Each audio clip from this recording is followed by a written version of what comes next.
A medida que avanzamos hacia el fin de la pandemia del coronavirus, se hace más importante que nunca el relevar la situación de algunas patologías en nuestro país.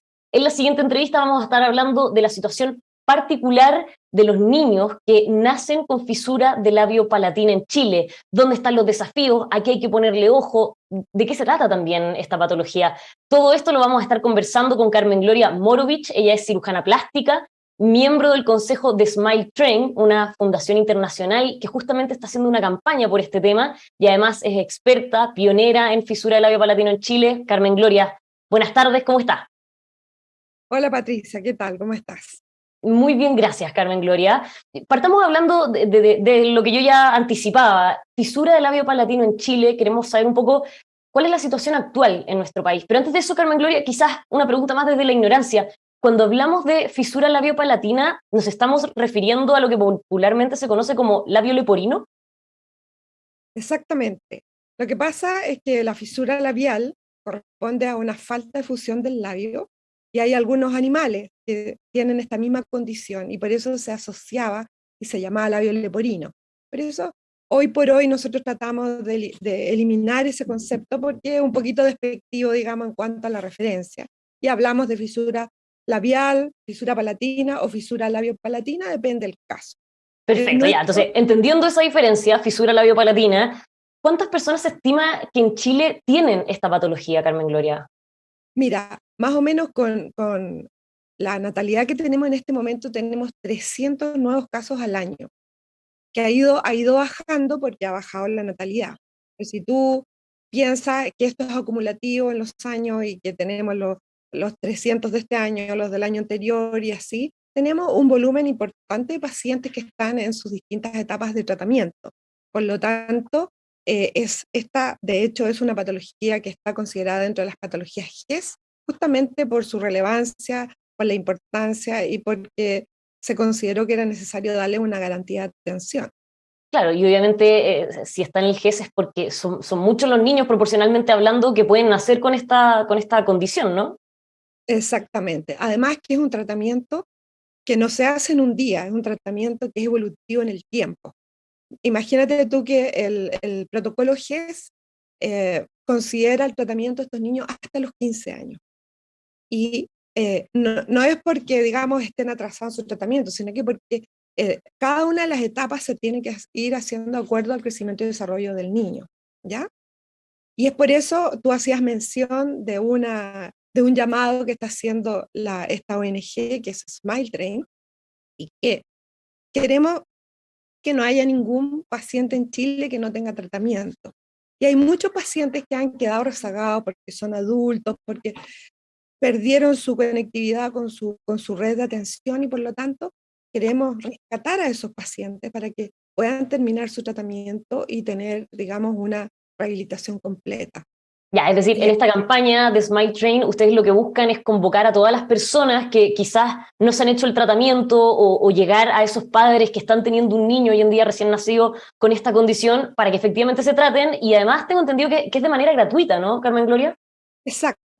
Lo que pasa es que hoy por hoy los bebés que nacen en general, todos están bastante como enrielados hacia su red, digamos, que les corresponda dentro, ya sea en la salud pública o la salud privada.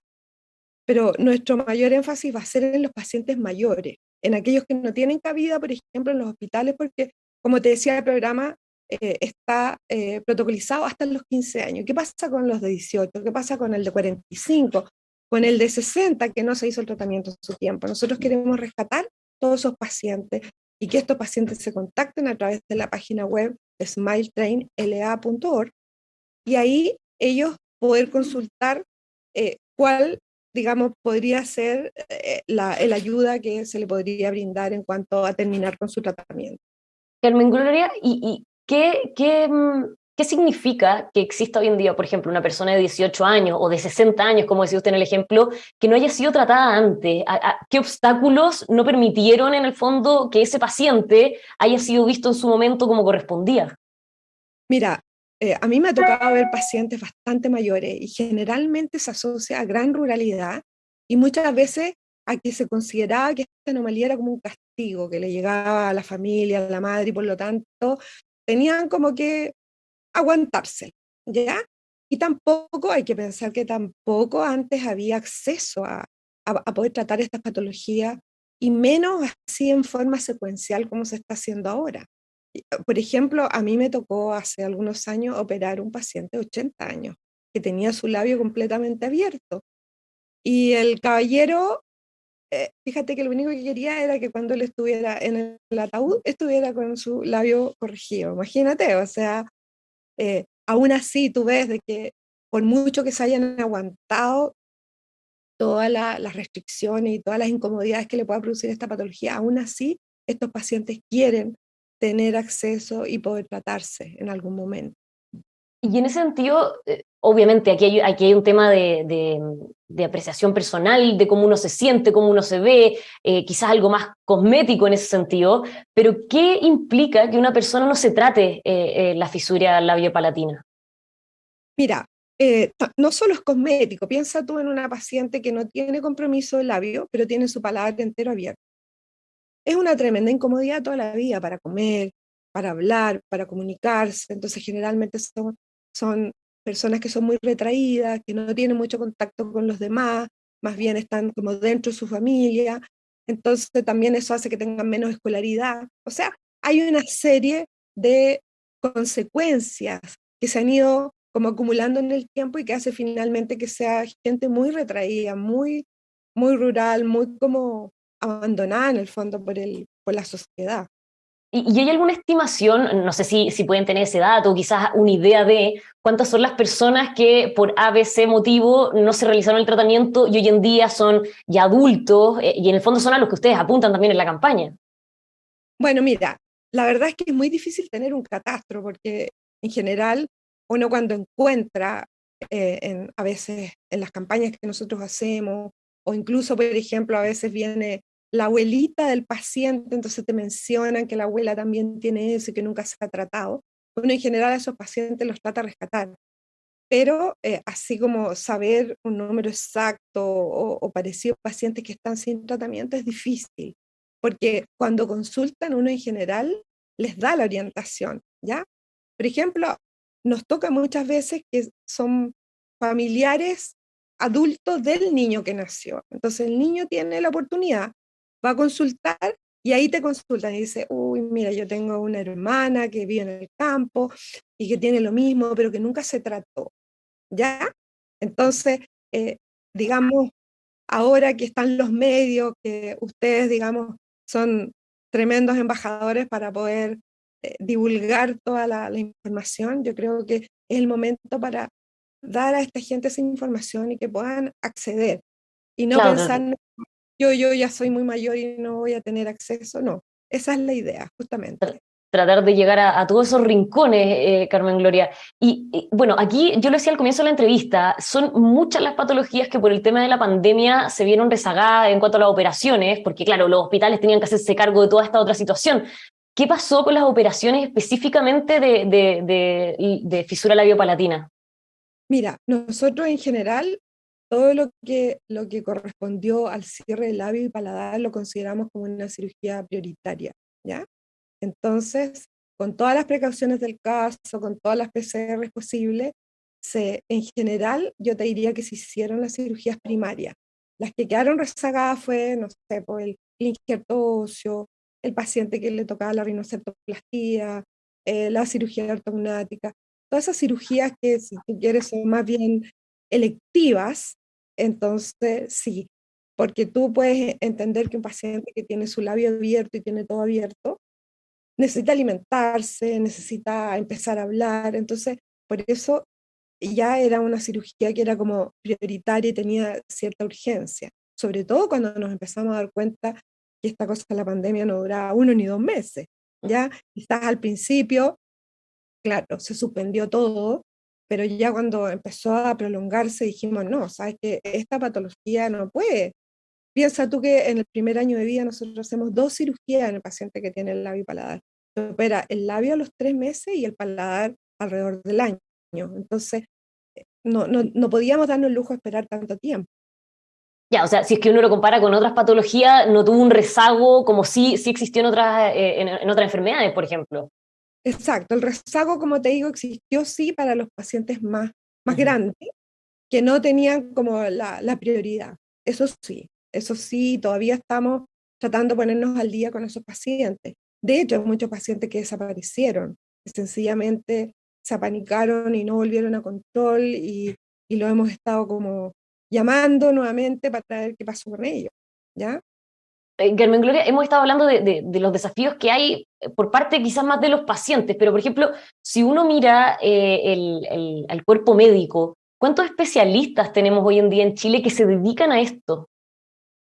Mira, justamente porque esta es una patología que requiere como harta expertise y requiere la participación de muchos profesionales aquí, no solamente cirujanos plásticos, sino que está, ¿no es cierto?, el genetista, el otorrino, el maxilofacial, el odontopediatra, la psicóloga, la fonoaudióloga, la enfermera, etcétera. Son muchos los que participamos. Entonces, es por eso que en nuestro país nos hemos organizado en centros de especialidad que tienen los expertos que puedan tratar esto y que también tengamos el número de pacientes que permita tener una experticia, una experiencia suficiente en esto. Por ejemplo, yo siempre doy el ejemplo, Punta Arena. Punta Arena no puede tener un equipo porque nacen 2 niños con fisura labial al año. Entonces tú no puedes tener el recurso y ni siquiera mantener la expertise del equipo si no tienes un nene que te lo permita hacer. Pero sí en Santiago tenemos 3 centros grandes, ¿ya? Tenemos un centro en Antofagasta, en Temuco, en Viña. Entonces, ahí sí, en los lugares estratégicos donde se concentran los pacientes, digamos, para que vayan a corregir sus problemas ahí. Y comparativamente hablando, ¿cómo estamos con otros países? Porque Smile Train es una organización internacional, o sea, funciona en muchos otros lados también.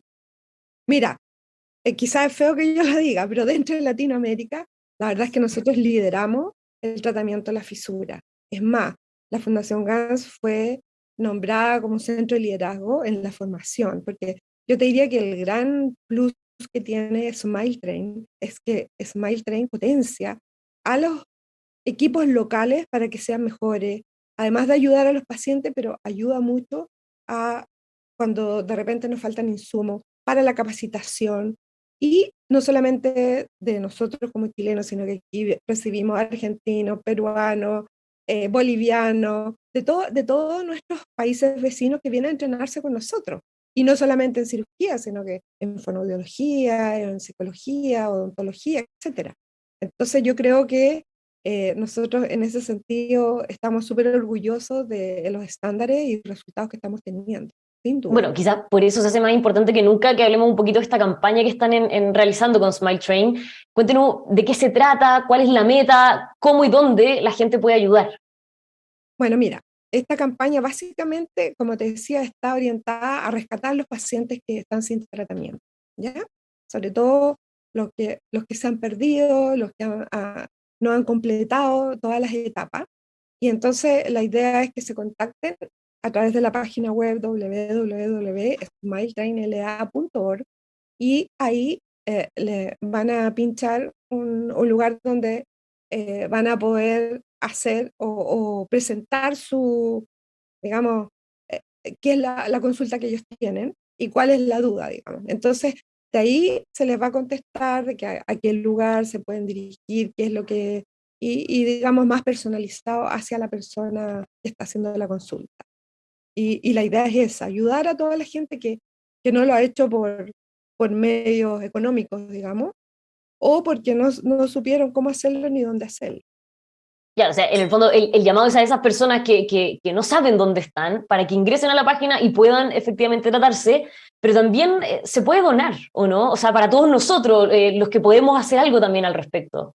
Exactamente. Ahí mismo en la página web hay una seccional donde se puede donar para Smile Train y también para la Fundación GANS. Y aquí es interesante lo que dice la página. Ingresé de hecho a smiletrain.org, ¿Sí? smiletrainla.org, y ¿Sí? dice 45 minutos. ¿Cómo? LA es lo de Latinoamérica. ¿Ah? Claro, claro, Entonces, claro. Y de hecho está todo en español. Y exacto. dice 4.800 pesos pueden cubrir el costo de la cirugía. Ah, ¿esos son pesos chilenos o de qué se trata? No, la verdad es que yo creo que más bien es como un desde, ¿ya? Mm, Que entre todos podemos cooperar. Evidentemente claro. que el aporte de Smile Train es mucho más que esto, ¿ya? Y Obviamente, en el fondo, cualquier ayuda sirve en este caso, para todos los que estamos aquí viendo y podemos ser parte de la campaña. exactamente, esa es la idea. Carmen Gloria, y otra cosa que me llamó la atención de la página es que ustedes hablan de que el modelo de la organización Smile Train es un modelo sustentable. ¿En qué sentido? Bueno, sustentable más que nada en la eficiencia de la atención, en el sentido, no sé si tú has escuchado, pero antiguamente el modelo antiguo era que venía un grupo de médicos y profesionales extranjeros, iban a una determinada ciudad, operaban, se iban y chao, y nunca más se sabía nada. El hecho que sea sustentable tiene que ver con que eh, al darle tú a una persona, no le regales un pescado, dicen, regálale una caña de pescar y enséñale a pescar, ¿no es cierto? Porque de esa manera tú haces que esa persona pueda crecer y pueda alimentarse el resto de la vida, ¿ya? Esto es lo mismo, en el sentido que ellos empoderan a los equipos locales, eh, digamos, en el sentido de que puedan dar un mejor tratamiento a los pacientes. Entonces, en ese sentido, es sustentable en el tiempo y además es, eh, es heredable en el tiempo, ¿no es cierto? Porque si tú entregas digamos, una expertise a un profesional, ese va a poder reproducir en muchos de sus pacientes lo que ha aprendido. Claro, al Ese final le enseñan a esos mismos grupos médicos de las localidades a qué hacer en estos casos. exactamente, exactamente. Carmen Es, Gloria, muchísimas gracias por habernos acompañado. Bueno, el llamado queda más que hecho para todos, para donar, para ser parte, conocer más de qué se trata en smiletrainla.org. Muchísimas gracias por haber estado hoy día con nosotros y todo el éxito del mundo en esta campaña, Carmen Gloria. muchas gracias a ti, Patricia, porque toda esta difusión nos ayuda enormemente a poder ser más eficientes y efectivos en lo que estamos haciendo. ¿Ya? Claro, justamente ahí la meta es llegar a esos rincones para encontrar a todas las personas que pueden ser tratadas con fisura labiopalatina. Carmen Gloria, muchas gracias. Muchas gracias a ti. Adiós, A, to- Patricia. a todos ustedes que nos están viendo, los dejamos invitados a que sigan aquí como siempre en emol.com.